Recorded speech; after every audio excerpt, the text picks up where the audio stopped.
ఇది day 3 learning start చేయాలా? Welcome to day 3 driving learning class. Day 1 and 2 2 రోజులు కూడా నేను ఫస్ట్ గేర్లోనే బండిని మూవ్మెంట్ ఎట్లా ఇవ్వాలి, ముందుకు ఎట్లా తీసుకెళ్ళాలి అండ్ టర్న్ ఎట్లా చేసుకోవాలి, ఎంత లెంత్ ఉంటుంది బండిని కట్ చేస్తే అని అదంతా నేర్చుకున్నా. ఆ రాయిని తప్పేయడానికి నాకు కష్టం, ఇదంతా తెలుసా? కష్టం ఏం లేదు, భయం అనుకుంటే ఇబ్బంది. కూర్చోయిందా అది అక్కదని చెప్పిందా? ఇప్పటివరకు అయితే యాక్సిలేటర్ యూజ్ చేయలేదు. బండిని ముందుకు పంపించాలన్నా కూడా క్లచ్ని రేస్ చేస్తూ పంపించిన. ఒకవేళ ఆపాలనుకున్నా కూడా క్లచ్ని అండ్ బ్రేక్ని యూజ్ చేసుకుంటూ ఆపిన. ఇంకా ఎక్కువ నాకు కంట్రోల్ అవ్వట్లేదు అనిపించినప్పుడు హ్యాండ్ బ్రేక్ కూడా యూజ్ చేసిన. ఒక చిన్న మిస్టేక్ వల్ల మా బావ అయితే నన్ను కొట్టిండి వీడియోలో. లిటరల్లీ మస్తు ఏడుపు వచ్చింది అని మస్తు కంట్రోల్ చేసుకున్నా. ఏం చంప ఏమో నా జాగ్రత్తలు నేను ఉండాలి కదా, హ్యాండ్ బ్రేక్ కొట్టుకొని. నీకు ఆడదాకా పోయినాక అది కరెక్ట్గా పోతలేదన్న నమ్మకం ఉంది. అవి చూడే, ఇది నా చేతుల్లో అయిపోయేటట్టున్నది.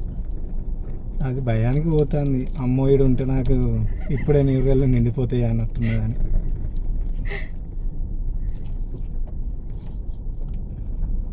ఆ సాపత్ బండ మీదకి వెళ్ళి పోవచ్చు, కానీ దాని మీదకి వెళ్ళి పోతే మళ్ళీ ఏమన్నా ఉచ్చుకోవచ్చు.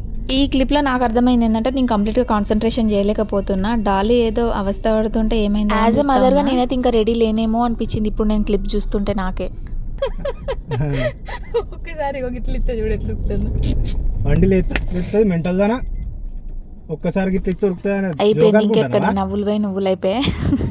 ఘోరంగా ఏడిపోచ్చింది కానీ మస్తు కంట్రోల్ చేసుకున్నాను నేనైతే. అట్లా కొద్దిసేపు బాధపడినా ఇంకా నేర్చుకున్నప్పుడు ఇదంతా కామన్ కదా బావా అని మా బావని కూల్ చేసిన. కానీ మా బావ అయితే మస్తు ఫీల్ అయిపోయాడు. ఎప్పుడు చేసుకొని దాన్ని నేను ఇప్పుడు కొట్టేసిన డైరెక్ట్. అది కూడా నువ్వు వీడియో తీసుకుంటా అని తెలిసి కూడా నేను కొట్టేసిన అని చాలా బాధపడ్డాడు. బట్ ఇన్ కేస్ కనుక ఆయన కొట్టకపోయి ఉంటే నేను ఎక్స్లేటర్ అట్లనే ఇచ్చేది ఉంటే మాత్రం ఏమైతుండేనో. దట్టు ఆ రోజు ఏమైందంటే అసలు అక్కడ గ్రౌండ్లో చాలా మంది జనాలు ఉన్నారు. ఇదివరకు అయితే ఎవరు లేకుండే, బట్ ఇప్పుడు చాలా మంది ఉన్నారు. ఎక్సిలేటర్ నేను ఇవ్వాలనుకుంటాను అని చెప్తే నేను చెప్తా ఎప్పుడు ఇవ్వాలనేది. ఎంత క్లచ్ లేపినా కూడా పోతలేదు ఒక్కొక్కసారి. మళ్ళీ క్లచ్ మొత్తం ఒత్తి లేపితే అప్పుడు పోతుంది. అప్పుడు ఎందుకు పోతుంది చెప్పు అట్లా? నాకేం తెలుసు.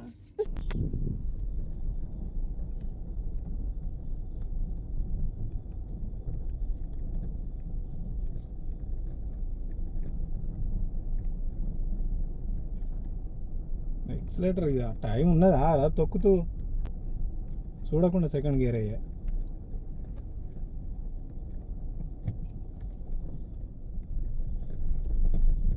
చూసినా సెకండ్ గేర్లో బండి గట్లా పోతుంది. అసలు నువ్వు క్లచ్ అదేంటిది ఎక్సిలేటర్ ఇచ్చుడు స్టార్ట్ చేసినావు అనుకో, అవతల ఉంటావు. క్లచ్ దొక్కుకుంటా స్లో చేయి కొంచెం. క్లచ్ ఎంత దొక్కినా కూడా లేపు క్లచ్ ఎంత దొక్కినా కూడా స్పీడ్గానే పోతుంది. ఇది పోతే డౌన్ లేదా? ఏం కాదు, ఏం కాదు. దాని దగ్గరికి పోతలేవు. పోనీ దాని మధ్యలో అట్నే చక్క ఎక్కిస్తావు. అది మధ్యలో ఉన్నట్టు నీకు బండి మధ్యలో నీకు ఎక్కడ చూసుకోమని చెప్పాను. మధ్యలో నుంచి కాదు, కొత్త నుండి పోయినావు. కానీ స్లోగా క్లచ్ దొక్కుకుంటా బ్రేక్ వేసుకో కొంచెం.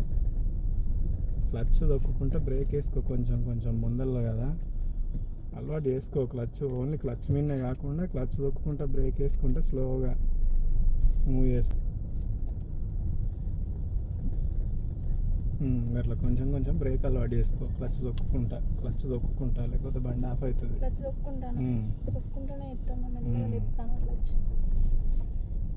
నీకు బండి బాగా స్పీడ్గా పోయినప్పుడు అబ్బో అనిపిస్తే అట్లా క్లచ్ దొక్కి కొంచెం బ్రేక్ వేసుకో.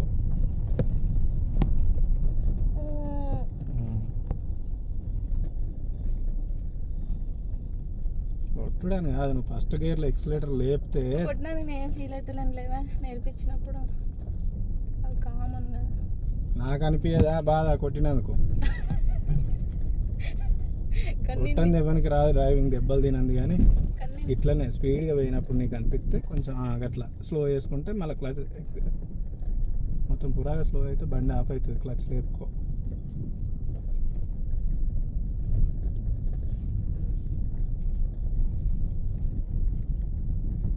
మధ్య నుంచి తీసుకెళ్తా చూడు.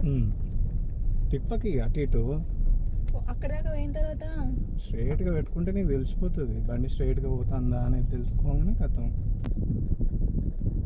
క్లచ్ దొరికి బ్రేక్ వేసుకో కొంచెం. 100 పోయినప్పుడు ఇదే స్పీడ్గా పోయినప్పుడు క్లచ్ దొరుకుంటే బ్రేక్ వేసుకోవాలబ్బా కొంచెం స్లోగా ఆడడానికి.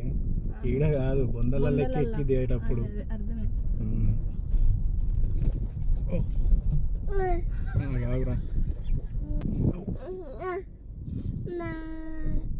సెకండ్ గేర్లో అట్లా మూవ్ చేస్తే ఆఫ్ అయిపోతుంది కదా. ఇదేం పోతలే అనుకుంటాను నేను. మనకు ఓకే, ఫస్ట్ గేర్లో వేయాలా సెకండ్ గేర్లోనా? 2 గేర్లు వాడుకుంటా మెల్లగా. బొందలు వచ్చినప్పుడు కొంచెం క్లచ్ దొక్కి కొంచెం బ్రేక్ దొక్కుకో. హ్యాండ్ బ్రేక్ వేయక ఎందుకు ఎత్తాను. ఫస్టే కదా ఇక్కడికి ఫస్ట్ అని ఎక్కడ తెలుస్తుంది? నువ్వు వేసినప్పుడే ఫస్ట్ అని చెప్తాను అంతే. అదే అలవాటు కావాలి ఫస్ట్ ఎట్ ఎత్తాను అనేది. మెల్లగా మళ్ళీ స్టార్ట్ చేసిన, బట్ నాకైతే లోపల వణుకైతే అసలు పోలేదు. బట్ ఎట్లయినా సరే నేర్చుకోవాలి, ఎందుకంటే ఎప్పుడైనా లాంగ్ జర్నీస్ ట్రావెల్ చేయాల్సి వచ్చినప్పుడు మా బావ కూడా డ్రైవ్ చేస్తాడు, అది నేను చూడలేకపోతాను. అండ్ స్లోగా క్లచ్ దొక్కుంటే బ్రేక్ స్లోగా వేసుకొని మళ్ళీ క్లచ్ లేపుకుంటే మూమెంట్ ఇవ్వాలి. అసలు నేను ఇది నేర్చుకోవాలనుకోవడానికి మెయిన్ రీజన్ ఏంటంటే, మేము ఎప్పుడైనా లాంగ్ జర్నీస్ ట్రావెల్ చేయాల్సి వచ్చినప్పుడు ఆయన ఒక్కడే డ్రైవ్ చేస్తాను, అది నేను చూడలేకపోతాను. మోర్ ఓవర్ నాకు లైసెన్స్ తీసుకోవాలని ఎప్పటి నుంచో ఉండే 2 and 4 వీలర్కి. ఏమవుతుందో మరి చూద్దాం. ఇగో ఇగో ఇదే అక్కది. ఇగో ఇగో ఇగో ఇగో అలా అను. అమ్మయ్య అయిపోయింది ఇంకా డ్రైవింగ్. అప్పటికే మా పాప ఏడవడం స్టార్ట్ చేసింది. ఇంకా తను ఏడవడం స్టార్ట్ చేయగానే నాకైతే అసలు మనసు తోయలేదు, వద్దులే ఇంకా ఇప్పటికి చాలు ఈ రోజు కనిపించింది. కానీ డే 3 రోజు మాత్రం డే 1 and 2 కంటే అధ్వానంగా తోలినా అని చెప్పి మా బావ అన్నాడు. ఏమో ఇంకా నెక్స్ట్ డేస్ ఎట్లయితుందో. Stay tune. Thank you for watching. Bye bye.